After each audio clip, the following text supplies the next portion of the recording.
Hello ગાય, જય શ્રી કૃષ્ણ. કેમ છો બધા? બધા મજામાં જશો તો આજના નવા લોકમાં તમારું બધાનું સ્વાગત છે. અત્યારે વાગી ગયા 3:30. આપણે જો આવી ગયા બારબર આટો મારવા. તો કાલે તો રાતમાં હાવ બદલી ગયું હતું, કાતરા જેવું થઈ ગયું હતું, હાવ વરસાદ જેવું. તો 2 દિવસની આગાહી હતી, વાંધો તો ન આવ્યો. આજ તો હાવ ખુલ્લું થઈ ગયું, તડકો એ નીકળી ગયો. કાલ તો હાવ ઢાકલું થઈ ગયું હતું. અમુક જગ્યાએ તો સાટાઈ હતા વરસાદને એવું. તો આ બાજુ અમારે તો નહોતો વાંધો. તમારી બાજુ હોય સાટા ને એવું કંઈ વરસાદ તો કોમેન્ટ કરજો. આજ તો હાવ ખુલ્લું થઈ ગયું, તડકો હાવ. અત્યારે થાવ ઉનાળા જેવું લાગે. અટાણે તડકે વિભા તો વાહો તપી ગયો એવું લાગે. જો આપણે તો તાવ તો વહી ગયો, તો હજી શરદી છે થોડી. એ હવે 1-2 દિવસમાં રેડી થઈ જાય. તો આજે તો વાંધો નથી, ચારે બાજુ ખુલ્લું છે. મસ્ત વાતાવરણ આજ. હમણાં તો ઘઉં બહુ મસ્ત થઈ ગયા. પહેલાં તો હમણાં 15 દી પહેલાં છે ને હાવ ગમતા નહોતા. ખાલી જોઈએ ને તો હાવ હરી ખડ ન હોય એના જેવું લાગતું હતું. ને હમણાં જો બહુ મસ્ત થઈ ગયા.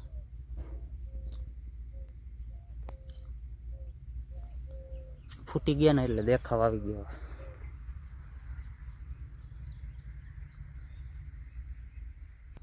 હમણાં પ્રમદી દવા છાંટી ખડની, તો હજી હાવ તો નથી બેર્યું, પણ થોડું મોરું પડી ગયું. એમાં ઓલા સીલ કરતા વહેડો બહુ વધારે નીકળો, વહેડો જ છે. થોડો મોરો પડ્યો. હવે 1-2 દિવસમાં એ ઉલટી જાય, વાંધો નહીં આવે.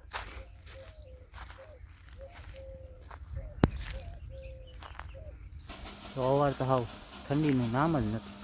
હાવ ઉનાળા જેવું લાગે. જતા ને તડકે ઉભવાનું મન જ નથી થતું.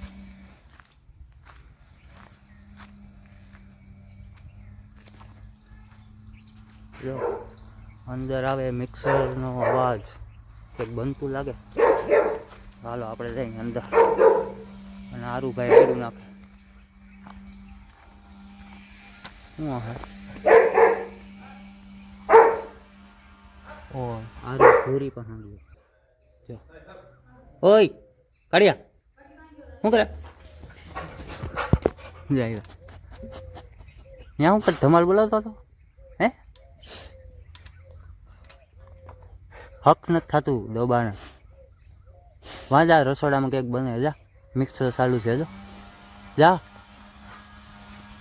કાઢ્યો છે, એના હક જ ન હોય. ક્યાંક ને ક્યાંક તોફાન લઈને ઊભો હોય.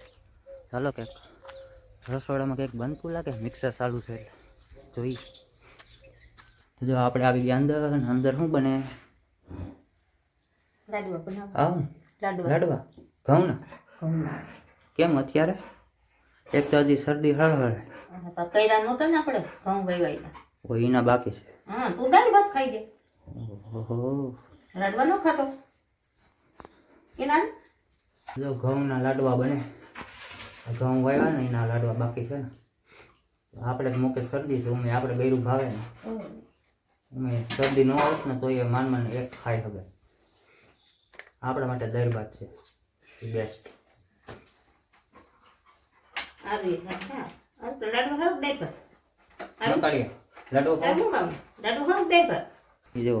ભેગો તો જો આજે તો ઘઉંના લાડવા છે. ઘરવાળા કોઈને હાલે ખાવા હોય તો આવી જજો. આપણે તો ન હાલે, ગયરું ઓછું ભાવે. હજી તો પીંડિયાનો ભૂકો બનાવ્યો.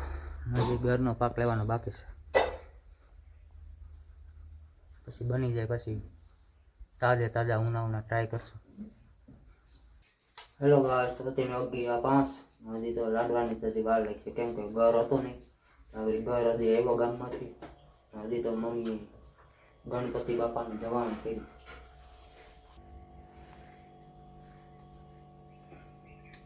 ગણપતિ બાપાને જવાનું કરી નાખ્યું.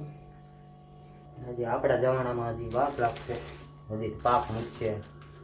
ગામમાંથી આવ્યા દિનેશ લઈ આવ્યા કાજુ, બદામ, દ્રાક્ષ. મમ્મી કે તું છે ને આનું બદામનું કાજુનું કટિંગ કરી નાખ, બને એટલે સીધું નાખવાનું જ રહે. ચાલો પહેલાં આપણે છે ને આનું કટિંગ કરી નાખીએ. તો જો આપણે કાજુ બદામ કટિંગ કરતા હતા તો કાઢ્યો સાનામાનો સોરી ને મૂરો લઈ ગયો. મૂરો ખાય અત્યારે. ઓય કડી આપ્યો ઉભો રે. શું કરે મૂરો ખવાય તાર હગો? મૂરો ખવાય? એ મૂરો ખાઈ જેવું. બકરી છે બકરી. બકરી જેવું કામકાજ છે. તો જો કાજુ બદામનું કટિંગ હાલે. એમાં કાજુમાં તો મજા આવે કટિંગ કરવાનું, પણ બદામમાં વહીનું કઠોર હોય ને એટલે. હેલો ગાઈસ, તો અત્યારે ફાઇનલ વાગી ગયા છો. ઘરનો પાકે મૂકી દીધો ને પાકે આવી ગયો. હવે તૈયાર થાય. કાજુ બદામે નાખી દીધા. હવે કિસમિસ નાખે, દ્રાક્ષ.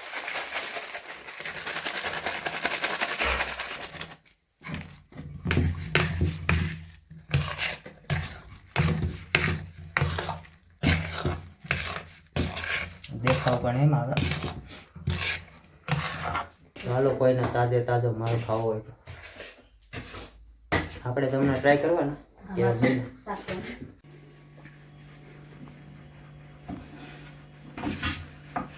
તો ફાઇનલી જો લાડવા બનવા માંડ્યા.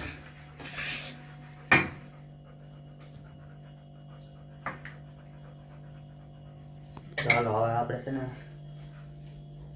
ચાખી જઈએ. ત્યારે ખાવો હાલો લાડવા ખાવા ઘઉંના ઉપર મસ્ત કાજુ બદામ ને કિસમિસ. કેવા રાખે આમાંથી ચાખું. એમાંથી સાખી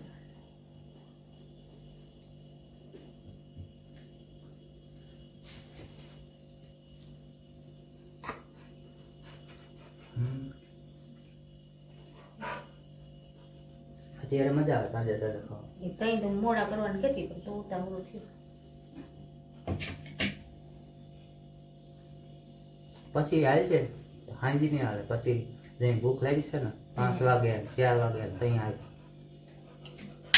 ટૂંકમાં ખાવામાં ન હાલે, નાસ્તામાં હાલે. આપણા માટે દાળ ભાત છે કંઈ વાંધો નથી. તો જો ફાઇનલી લાડવા પણ બની ગયા, તૈયાર થઈ ગયા. હવે જમવા ટાણે જોબ જ છે. તો આપણે તો ખાઈ નહીં શકી. માંડ એક અડધો માંડ દુકાળ છે એક. તો આપણે દાળ ભાત સિવાય બીજું કંઈ હાલશે નહીં, કેમ કે ગેર ઓછું હાલે આપણે. 2 દિવસની આગાહી હતી તો આજ તો કંઈ વાંધો ન આવ્યો. કાલે કે આપણે કંઈ વાંધો નહોતો આવ્યો. મને કંઈક થોડા ઘણા આવે તો આપણે તો ઘઉં છે એટલે કંઈ ઉપાધિ હતી નહીં. આવે તો એ જીરાવાળાના શેણાવાળાના એના બિસારાના ઓલું થાત થોડુંક.